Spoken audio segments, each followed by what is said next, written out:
Alright, hello internet. Welcome to the first of hopefully many videos on how you can take a recently thawed or dead animal, like this baby tortoise that was generously ignored by a pet store that I used to work at, and sterilize it and start turning it into artwork, jewelry, whatever.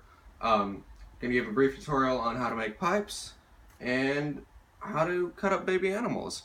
Don't get used to the lighting or video quality.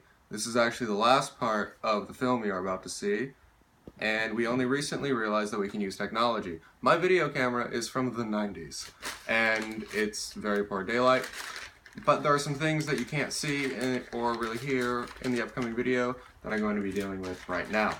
First and foremost, do not turn off annotations. I am camera shy and misspoke constantly. And there's some stuff that you can't see that I'll be describing through annotations. And just to give an example of some of the shit that you can't see in the video is like how we get the eyes and brain out. My process, as you will learn, is a very cheap and fast way. It only takes about 3 days, even for like a little crow like this, well, an adult crow, to get it completely sterilized and ready to turn into whatever you want. It doesn't completely dissolve the organs, it just mostly dissolves them. And so that's great for the flesh because we just rip it off by hand. You actually have to use some finesse to get the eyes out and the brain out. It's quite difficult actually. The eyes, as you can see, are much bigger than the socket, so you have to actually like plop them out. And they're very much filled with water. If you're ever lost at sea and you know not to drink the salt water, what you should instead do is somehow get a bunch of fish eyes and eat them, because they have a lot of water. Anyway, yeah, so the first rule that I'm currently breaking, because I love to break the rules, is when handling dead animals, always wear gloves. I don't do that. So, but yeah, it's completely sterile. I have no problem, this is that same crow, I have no problem picking up and handling even the flesh. The cool thing about this process, since it doesn't completely dissolve the animal, you can keep the flesh or like the fur on it. And I chose usually to take it off, but that's not what we're doing here. Like this raven, it had a bunch of, as I discussed later, it still has some of the beak on it, it had feathers on it. I chose to rip all of that off because this used to be a necklace, but it broke. So one of the first things you're going to notice with this one here is, despite what I say in the upcoming video, this spine is still segmented together. That is because this is one of the ones that I let get eaten. Not all the tissue gets removed. If we come over here on another sun-baked one that's covered in dirt, you can kind of see in here there is still some tissue left. That's because it didn't get completely dissolved. It depends on what kind of tissue it is. Muscle, fat, organs, that's all going to be taken away by the bugs, excuse me. But, like, you know, not all of it does. This is pretty cool, actually. And we come to the same kind of thing with other sections of the body, like my methodology, like, you know, this is obviously multiple bones. This is the breast of the same crow, and as you can see, there's nothing there. It's just the feathers stuck together on this little piece of skin. And that's because I know what I'm doing. You can probably find on the internet much safer guides, much better guides, whatever, but this entire process costs nothing. You can use regular vinegar and hydrogen peroxide. Technically that costs something. It costs you $3. The most expensive thing is your time, really. It takes 3 days. So one of the first things that you don't get to see in the video is the clay sculpting tool that I was using. It's still covered in the salt from the alligator lizard. When I'm pushing the salt out, I'm using the back of this. I don't want to be scooping like this, although I do that later in the video, because it's sharp. I don't really know where the entirety of the body is. One of the first things that's a pretty good introduction into taxidermy and just like fucking around that you can do, it's not true taxidermy, that is an art form. One of the first things you can do to get used to playing with dead animals, so you can take a chicken bone, this is not a chicken, this is turkey, and we take, like first what we do is we eat the turkey, and then like there's cartilage around this shit, right? So you break that off, first you boil it. Now I tell you not to boil bones. I flash boiled this stuff, so it was okay. What you do is then you like break that shit off, You also use salt water to boil it in, that treats it differently. And then what you do is you take one of your tools. I have one of these that has like a little poker, but it's not needed. You can use a finishing nail as well. Start the hole. Birds are a great thing to start on. We do have some other bones that we've done stuff with, like this one. But birds are great to start on because they're really, really hollow. So it's really easy to puncture through it. And then you take the coring tool, and I was just digging around. You don't actually want to push through. And you do this when the bone is still warm and wet. That's one of the other advantages of boiling it. Although, once again, you never use boiling water for any of the upcoming processes. This was something that it was in the boiling water for about 30 seconds, just to heat it up.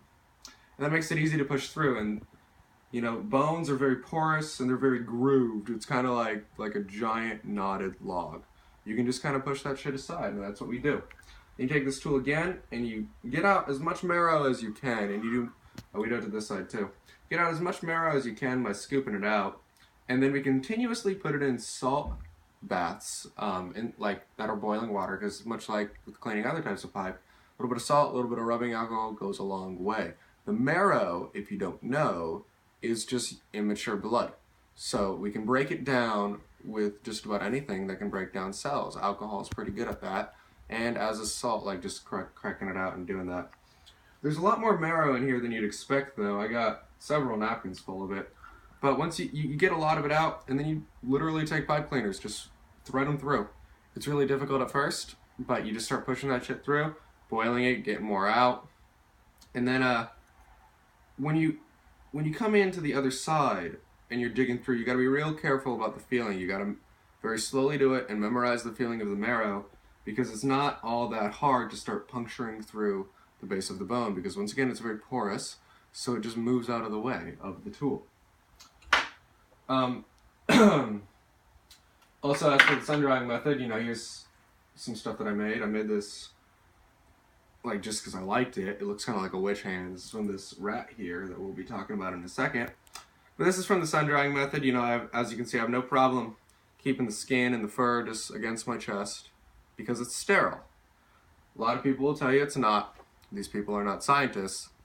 I am. Here's that same rat. It's a little bit fragile, more fragile than I thought. But, you know, we can see it even has some organs that we were able to keep. That's really fucking cool. I have no idea what they are because they're in such poor condition. But yeah, you know, this is a sun-dried specimen. Found it on top of a cactus. And yeah, I just picked it up. I know it's safe. Like, I don't know why it wouldn't be. I do know why it wouldn't be, but I'm not going to get into that right now. So, the spines are probably your next best bet. Do the crow in a second, because spines have a spinal cord. And that spinal cord is usually thicker than other cords. So we just slip it through. And although really shitty, because this is just a piece of string that I grabbed, yeah, tie this off. You got a bone necklace. This is from a chicken. It's not hard to get that. Now from the crow, you know, the vertebrae are a lot cooler when you do it without the bug eating it, because when the bugs eat it, they, you know, take fucking forever, so it gets weathered. This is from the crow. Once again, this is a 3-day process. I don't know if I told you this yet. This is a 3-day process. And it's nice and clean, nice and sterile. I have no problem putting this shit like all over my body. And sometimes I kiss them. Like that. And yeah, I didn't do the alcohol bath on this that we're going to be discussing later. But it's much better this way. You get to keep the definition, because once again, it only takes 3 days. Larger animals can technically take a little bit longer. But after 3 days, they are sterile. It's just a matter of you letting the process sit longer to make it easier. So, some things that you don't also see in the video when we're just dealing with the dragging is, you know, this is the stuff that I was talking about. It's already dissolving. This is fucking 5 hours ago. And can we see that? Yeah, as you can see, the flesh has already started to change color. That's the proteins reacting with the acetic acid. Vinegar, the acidic part of vinegar is fucking vitamin C. Now, when you do this with hydrogen peroxide, you would think that hydrogen peroxide would be the one that changes the color, but it's not. However, it floats, which is really fucking cool. That is tomorrow, and we are making the video today. Here's the skull. You know, as you can see, it's not really swelling up. On an animal slightly bigger than this, I would have punctured the eyes. I did not do that for this one because it's educational, and they are open. So the eyes are very good at absorbing shit. So the vinegar is going to get in there. It's going to start breaking down the fat in the eye. And so we don't really need to worry about swelling up. Also, reptile bones are pretty thick. And I think that's about all that we have in here. The fuck?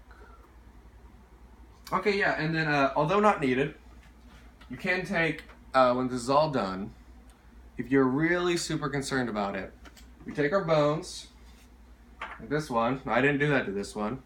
But we take our bones and we just dip them in alcohol real quick, and then you want to wash it off. Hold on.